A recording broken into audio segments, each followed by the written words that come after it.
I, 32F, cheated on my husband, 34M, of 7 years. It wasn't a mistake, it was a series of conscious choices, and the guilt is destroying me. This is a throwaway account because my husband practically lives on Reddit, and if he saw this on my main, my life as I know it would be over. I need to get this out. I can't sleep, I can barely eat, and I am carrying around this massive, suffocating weight. I know what you're all going to say. I know I'm the villain here. I know I'm garbage. You don't have to tell me, but maybe writing it all out will stop the relentless loop playing in my head. For context, Mark and I have been together for a decade, married for 7 years. Mark is a good man. He is the kind of guy who makes sure my car always has oil, who remembers my mother's birthday, who will quietly do the dishes if he knows I've had a long day. He's stable, reliable, and safe. But somewhere around year 5 of our marriage, the safety turned into an impenetrable routine. Our conversations devolved into logistics. Did you pay the water bill? What are we doing for dinner? Don't forget, the dog needs her heartworm pill. The intimacy didn't stop, but it became scheduled. Tuesday nights and Sunday mornings. It was comfortable, but the electricity, that breathless, desperate feeling of wanting to be consumed by someone, had been gone for years. I tried to talk to him about it. I suggested counseling, date nights, even just taking a weekend trip away, but he was always too busy with work or too tired. He'd brush it off, kiss my forehead, and say, "We're fine, babe. This is just what being married is like." I started to feel like a piece of furniture in my own home. I was functional, I was there, but I wasn't really seen. Enter Julian. Julian was a consultant brought into my firm for a massive restructuring project. We were put on the same steering committee, which meant endless meetings, shared spreadsheets, and late nights in the office. From the start, Julian was different. Where Mark was quiet and reserved, Julian was sharp, intensely observant, and charismatic. He asked me questions about my opinions and actually listened to the answers. He remembered offhand comments I made about my favorite coffee or books I was reading. At first, it was strictly professional. Then it became friendly banter. Then the banter moved to slack. It started innocently enough, complaining about our micromanaging boss, sharing memes, venting about the stress of the project. But slowly, the boundaries started to blur. Slack messages turned into texts. Texts turned into late-night conversations. I found myself checking my phone constantly, feeling that familiar, long-lost jolt of adrenaline every time his name popped up on my screen. I rationalized it. I told myself it was just harmless flirting. It was nice to feel desired. It was an ego boost that I desperately needed because I was starving for validation at home. Mark barely looked up from his video games when I walked into the room, but Julian noticed if I changed my perfume. The real shift happened during a work trip to Chicago. It was just the two of us from our department, presenting the final restructuring plan to the regional executives. We nailed the presentation. The relief and the high of the success were intoxicating. Afterward, our team went out for celebratory drinks. The executives left early, but Julian and I stayed at the hotel bar. We had a few martinis. The conversation shifted from work to our personal lives. He told me about his recent divorce, how he felt like he had failed, how lonely his apartment was. I found myself opening up to him about my marriage, something I swore I would never do. I told him about the crushing weight of the routine, the feeling of being invisible. Julian leaned in. He looked right into my eyes and said, "I can't imagine anyone ever making you feel invisible. If you were mine, I'd never take my eyes off you." My heart hammered against my ribs. I knew in that exact moment I should have stood up, said goodnight, and gone back to my room. I knew it. But the truth? The ugly, selfish truth? I didn't want to leave. I wanted to feel alive again. He walked me to the elevator. When we got to my floor, he walked me to my door. The silence between us was heavy, thick with tension. When I fumbled with my keycard, He put his hand over mine. I looked up, and he kissed me. It wasn't a hesitant kiss. It was deep, consuming, and everything I had been missing. I kissed him back. I opened the door, and I pulled him inside. I won't go into graphic detail, but it was passionate, messy, and urgent. For a few hours, I wasn't Mark's wife or a senior project manager. I was just a woman who was intensely, fervently desired. I felt a twisted sense of power and liberation. I pushed every thought of my husband, my home, and my vows out of my mind and locked the door on them. But the fantasy ended the second I woke up. It was 4 a.m. The room was dark, save for the streetlights bleeding through the curtains. Julian was asleep beside me, his arm draped over my waist. And the reality of what I had done crashed over me like a tidal wave of ice water. I hadn't just made a mistake. I hadn't slipped and fallen onto a coworker. I had actively, consciously made a series of choices over months that led me to this hotel bed. I chose to text him back. I chose to complain about my husband. I chose to stay at the bar. I chose to pull him into my room. I slipped out of bed, grabbed my clothes, and went into the bathroom. I sat on the cold tile floor and quietly sobbed so hard I thought I was going to throw up. I looked at myself in the mirror and I didn't recognize the person looking back. I felt physically filthy. I managed to pull myself together, get dressed, and leave before he woke up. I sent him a text from the airport saying that last night was a colossal mistake, that I loved my husband, and that our relationship had to remain strictly professional moving forward. Julian replied simply, "I understand. I won't cross the line again." That was 3 weeks ago. Since I've been back, my life has been a waking nightmare. The guilt is a physical presence in my chest. Every time Mark looks at me and smiles, every time he kisses my cheek before work, every time he casually mentions our future plans, I feel like I'm being stabbed. Last night, he surprised me by making my favorite dinner, something he hasn't done in years. He bought a bottle of wine, lit candles, and told me he had been thinking about what I said months ago about our routine. He apologized for being complacent and said he wanted to work on us. He told me I was the best thing that ever happened to him. I had to excuse myself to the bathroom so I could turn on the faucet to muffle my crying. I don't know what to do. If I tell him, it will destroy him. It will shatter his entire world, his trust, his perception of who I am. He will never look at me the same way again, and it will likely end our marriage. If I don't tell him, I get to keep my life. But I have to carry this rotting, toxic secret forever. I have to look him in the eye every single day, knowing I betrayed him in the worst possible way, and that the foundation of our renewed marriage is built on a massive, unforgivable lie. I thought cheating would be this dramatic, movie-like escape from my mundane life. I thought it would make me feel empowered. Instead, it just showed me exactly what kind of monster I am capable of being. I threw away a good man's unconditional love for a few hours of attention from a stranger, and now I'm trapped in a hell of my own making. TLDR. Felt neglected in my safe, routine marriage. Developed an emotional affair with a coworker that turned physical on a work trip. I realized instantly it was a huge mistake, cut it off, and now my husband is trying to fix our marriage while I am eating myself alive with guilt. I don't know whether to confess and destroy him, or keep the secret and destroy myself. First of all, I want to say that I read every single comment on my original post. Many of you were brutal, and every single one of you was right. You told me the guilt wouldn't magically fade, that I was a coward for keeping it a secret, and that Mark deserved the agency to make his own choice about his life. It has been 4 months since I wrote that post. I wish I could say I took your advice immediately, but I didn't. I tried to bury it. I tried to be the perfect wife to overcompensate for the rot inside me. It didn't work.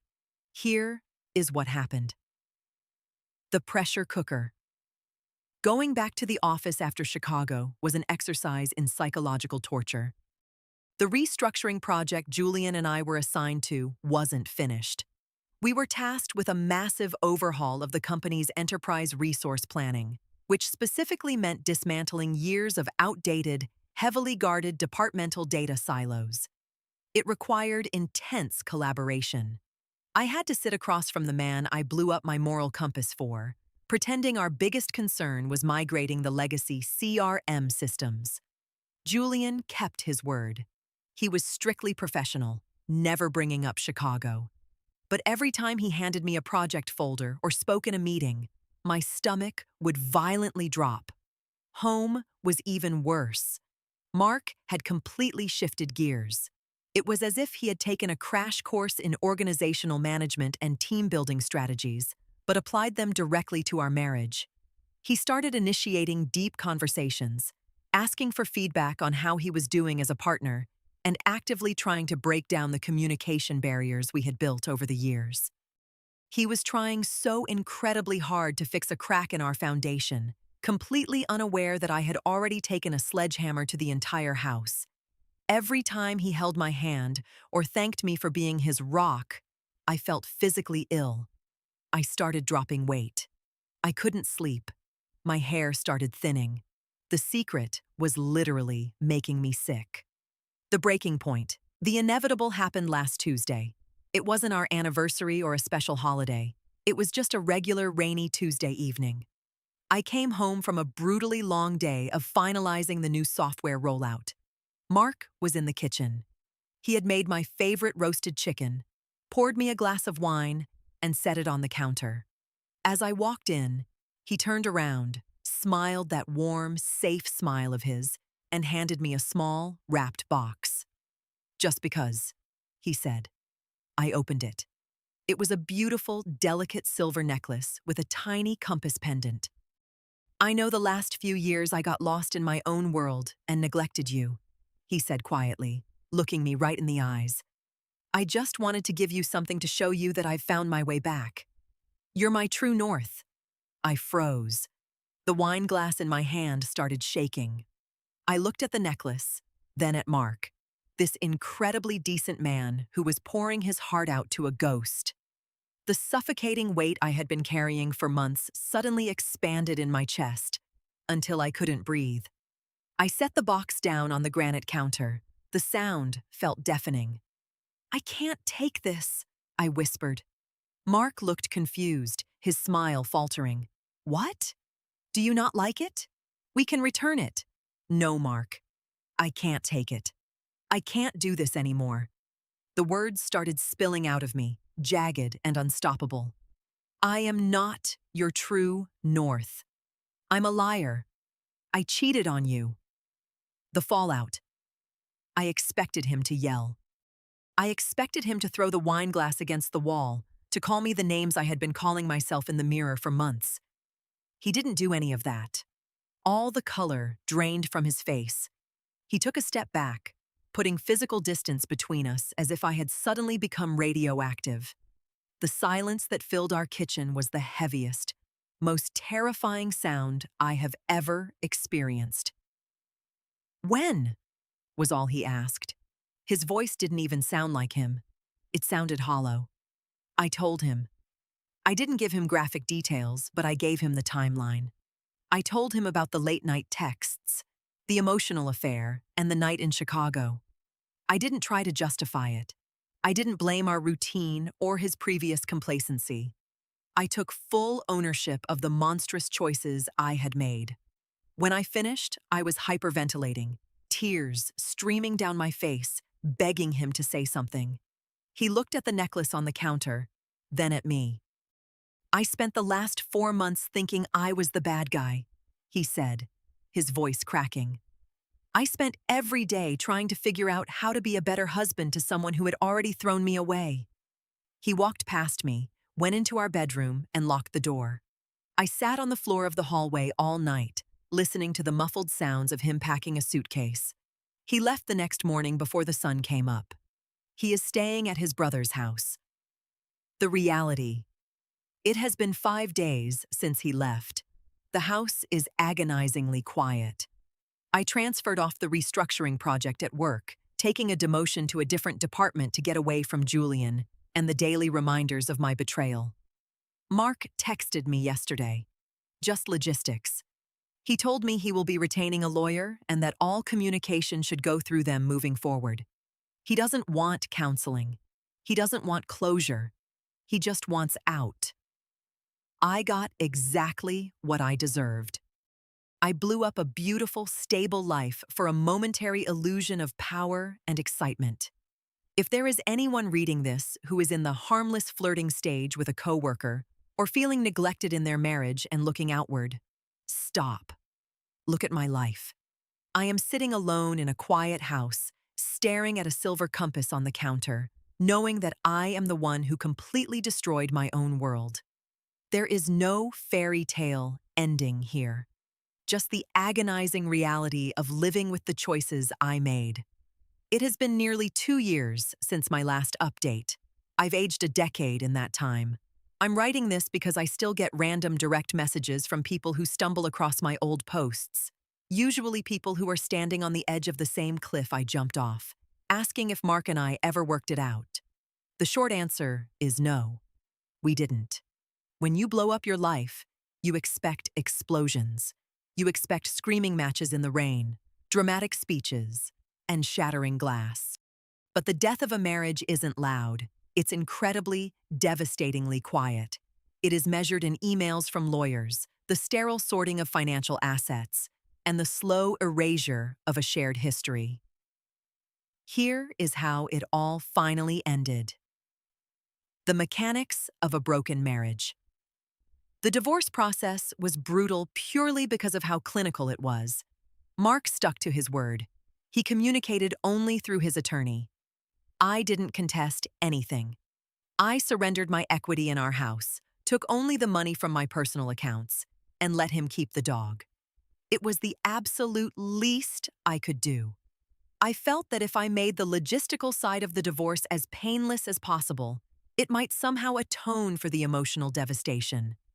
My therapist later pointed out this was just another selfish attempt to alleviate my own guilt. And she was right. I moved into a small, one-bedroom apartment across the city. The silence in that apartment during the first 6 months was so heavy, it felt physical. I ended up leaving my firm entirely.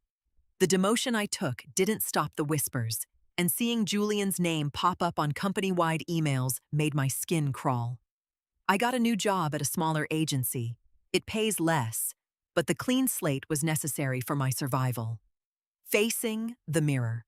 The hardest part of the last 2 years wasn't losing Mark. It was realizing that I was fully capable of being the villain in someone else's story. I spent 1.5 years in intensive therapy, unpacking the why. I desperately wanted there to be a grand, tragic reason for my infidelity, so I wouldn't just be a terrible person. The reality was much more pathetic. I learned that my self-worth was entirely dependent on external validation. When Mark's validation became routine and comfortable, I perceived it as invisible. Instead of looking inward and fixing my own profound insecurities, I treated Julian like a drug. I destroyed the best thing in my life for a cheap, temporary ego trip. Accepting that, truly internalizing that I am deeply flawed and that my choices were mine alone, was agonizing. But it was also the only way to stop hating myself enough to function again. I am not the monster I thought I was in the immediate aftermath, but I am also not the victim. I am just a person who made a catastrophic choice and who must now live with the consequences. The final interaction. 2 months ago, the final divorce decree arrived in the mail, a piece of paper with a judge's signature, legally erasing 10 years of my life. A week later, I saw Mark. It was completely accidental. I was at a hardware store on the other side of town, picking up paint for my apartment. I turned the corner into the garden aisle, and he was there. He was looking at terracotta pots. My breath caught in my throat. He looked good. He had grown a short beard, he looked fit, and there was a relaxed posture to him that I hadn't seen in the final years of our marriage. Standing next to him was a woman.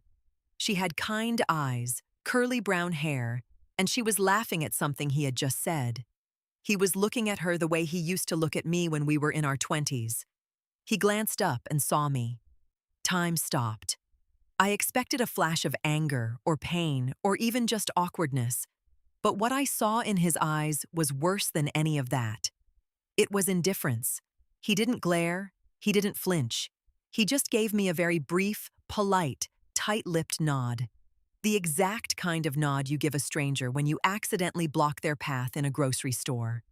Then, he turned his attention back to the woman and the terracotta pots. I nodded back, turned around, and walked out of the store without my paint. I sat in my car in the parking lot and cried for the first time in months. I didn't cry because I wanted him back. I lost the right to want him a long time ago. I cried because, in that split second, I realized that I was officially a ghost in his life. The healing process for him meant erasing me, and he had succeeded. The ending. There is no neat bow to tie on this story. Mark is moving on, rebuilding a life that I have no part in, and I genuinely hope he finds the absolute, unconditional happiness that he deserves. As for me, I am okay. Just okay. I'm 34, single, starting over in a smaller apartment and a smaller job. I spend my weekends reading, going to therapy, and trying to be a better friend and sister. I am slowly learning to forgive myself, not by forgetting what I did, but by ensuring I never become that person again. If you are reading this because you are standing where I stood, if you are texting that coworker, lingering at that bar, or convincing yourself that your spouse's complacency justifies your wandering eye, please listen to me. The thrill is a lie. The validation is a mirage. Go home. Talk to your partner. Tell them you are unhappy. Go to counseling. Or, if it is truly broken, have the courage to leave the right way. But do not cross that line, because once you do, you can never, ever go back. And the rubble you are left to live in is colder and lonelier than you can possibly imagine. Signing off for good. The divorce is finalized. Mark has moved on and seems happy with someone new, treating me like a stranger. I've changed jobs, spent a year and a half in therapy addressing my need for external validation, and am slowly rebuilding a quiet, solitary life. I destroyed my marriage, but I am finally accepting the consequences.